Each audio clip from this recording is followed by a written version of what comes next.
La imputación estamos analizando la prueba, estamos analizando la cantidad de testimoniales que se han recepcionado a lo largo del día y una vez que evaluemos esa prueba vamos a estar en condiciones de decir en qué situación procesal va a quedar frente a la causa. ¿Y cuándo se lo va a imputar? Nosotros tenemos 24 horas desde que queda puesto a disposición del Ministerio Público Fiscal para resolver su situación procesal. Esas 24 horas estarían cumpliéndose mañana a las 11 y podrían prorrogarse por 24 horas más en el caso de que necesitemos recaudar alguna que otra prueba, pero en principio en el transcurso de mañana va a ser imputado. ¿Cuál es la situación del chofer que iba de acompañante y el chofer del otro colectivo?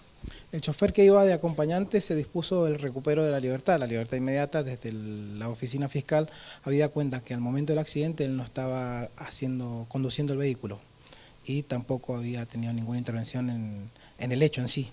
¿El conductor del otro colectivo? El conductor del otro colectivo nunca estuvo restringido la libertad, siempre se dispuso el traslado a la oficina fiscal a los efectos de que pudiera prestar declaración y diera su versión de cómo habían ocurrido los hechos. ¿Qué cree que pasó, o por lo menos por los testimonios, por las pericias, lo que ha dado hasta el momento? Se habla de un error humano, ¿cuál habría sido? Conforme a todas las testimoniales que se han recaudado a lo largo del día, se ha podido establecer que el chofer se adelantó en una curva y que ese adelantamiento lo hizo con exceso de velocidad. La mayoría de los testigos han hecho referencia a que desde que a lo largo del viaje se le advirtió al chofer, inclusive el encargado del viaje, del equipo que era transportado en este colectivo, le hizo una observación al chofer de que redujera la velocidad, que condujera con cuidado, que llevaban niños, y también los otros pasajeros le hicieron una serie de advertencias. Había cuenta que en todas las maniobras que realizaban, los bultos que llevaban arriba se caían, entonces fue advertido varias veces que bajara o que redujera la velocidad y no hizo caso. ¿En cuántas oportunidades? En varias, porque varios testimonios... ¿En 5, en 10? No podría decirle, pero fueron varias. ¿A qué velocidad iba aproximadamente? Eso lo tenemos que establecer con el análisis del tacómetro, del tacómetro que es el que mide la velocidad del colectivo, pero la mayoría de los testigos se han hecho referencia a que iban a velocidad rápida. ¿Cuánto sería aproximadamente, se han dicho? Y no lo podemos establecer con el estado que se encontraban los pasajeros al momento de ser entrevistados. No se puede establecer un monto exacto de la velocidad en la que conducían, pero el factor común era que habían conducción rápida. ¿Y los pasajeros le dijeron en algún momento qué le respondía el chofer cuando ellos le pedían que bajara la velocidad? No le respondía, no respondió nunca al llamado de atención de que redujera la velocidad. ¿No escuchaba lo que le decían o no respondía porque no quería? No lo han dicho ellos, pero no respondieron a la advertencia de reducción de velocidad, no dijo nada. ¿Los pasajeros llevaban cinturón de seguridad? La mayoría de los testigos han declarado eso, que el encargado del viaje, que sería el director técnico de este equipo, el profesor, exactamente, cuando subieron al colectivo les pidió a todos que se colocaran el cinturón de seguridad. Inclusive luego de que el micro vuelca, muchas de las personas no podían salir, había cuenta que tenían el cinturón colocado todavía. ¿Esto le salvó la vida? Y sí, probablemente le salvó la vida a muchas personas porque los fallecidos habrían golpeado con las piedras al momento de volcar. O sea, estas 3 personas iban sin cinturón. No sabemos todavía, porque en definitiva el estado del colectivo no nos ha permitido definir eso. ¿Dónde está el chofer ahora y cómo va a ser la situación en las próximas horas? El chofer se encuentra prendido en los calabozos de Comisaría 23, de ahí de Uspallata, y va a ser trasladado en el transcurso de mañana acá a la ciudad para ser notificado. ¿Cuándo estarían las pericias?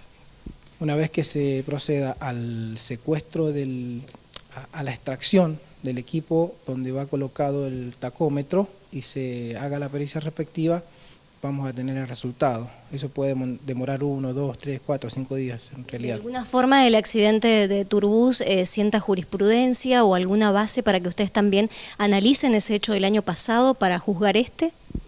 Es un caso muy parecido al Turbus. O sea que podría ser la misma imputación, el homicidio con dolo eventual. Podría ser el homicidio. Por lo que ha visto, digamos, por esta advertencia de la gente y demás, ¿podría ir hacia ahí la calificación? Podría ser esa la calificación. ¿Descarta que estaba alcoholizado o drogado el chofer? ¿Tiene alguna constancia, alguna verificación de esto?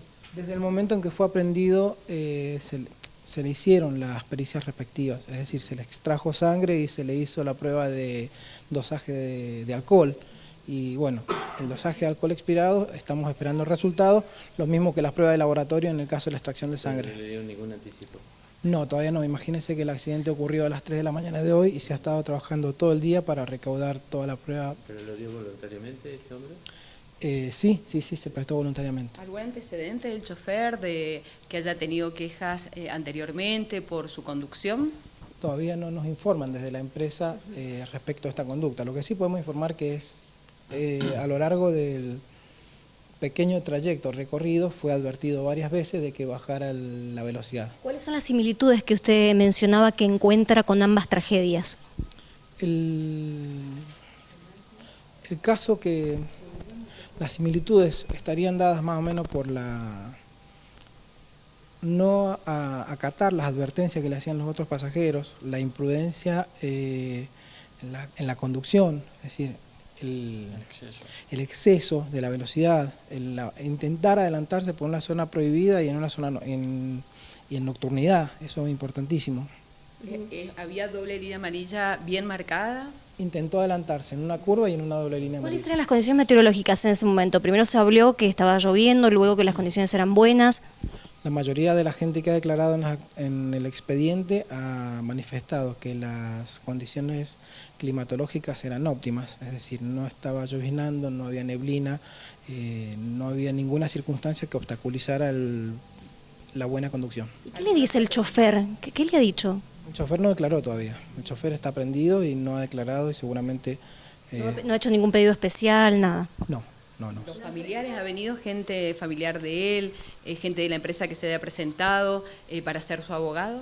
Él no ha presentado letrado aún, sí se ha presentado el dueño de la empresa que se puso a disposición de la Fiscalía y también los familiares del otro chofer sí concurrieron a la localidad de Uspallata. Fiscal, entonces en el caso de imputarlo por homicidio con dolo eventual, ¿tendría que pasar al penal? No sé si usted ha analizado esa posibilidad, porque no sé si él tiene antecedentes o no.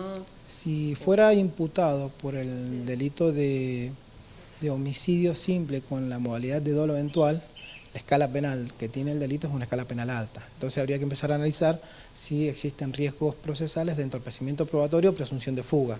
En función de la verificación de estos riesgos se dispondría la medida cautelar de prisión preventiva. ¿Qué testimoniales o qué pruebas le hacen falta a usted para tomar la decisión de esta imputación, de esta probable imputación de la que estamos hablando? La prueba de carácter subjetivo ha sido toda recaudada ya. Falta agregar la prueba de carácter objetivo y algunas que otras pruebas que puedan surgir de los testimonios de las víctimas y en función de ellos resolver la situación procesal. ¿Y los testimonios cuándo comienzan? Ya se tomó una buena cantidad, ¿Qué está cantidad? tomando y aproximadamente entre 7 a 10 personas se ha tomado declaración testimonial. ¿Cuántas más tienen que declarar? Y ahí... 30. No, porque el pasaje estaba conformado de 35 personas y de los cuales varios eran adultos, otros eran menores y a los menores en principio no se les ha tomado declaración. Así el colectivo estaba habilitado en condiciones, como no ocurrió, por ejemplo, en el accidente de la Cuesta de los Terneros, ¿qué se sabe? No, el ómnibus se encontraba habilitado en principio con la documentación que nos han proporcionado. Ahora hay que establecer si esa documentación se encontraba en regla en Chile como para poder hacer el viaje que estaba haciendo. Pero la documentación requerida la tenían, ahora hay que chequear si estaba al día, si no estaba vencida. Exactamente, sí.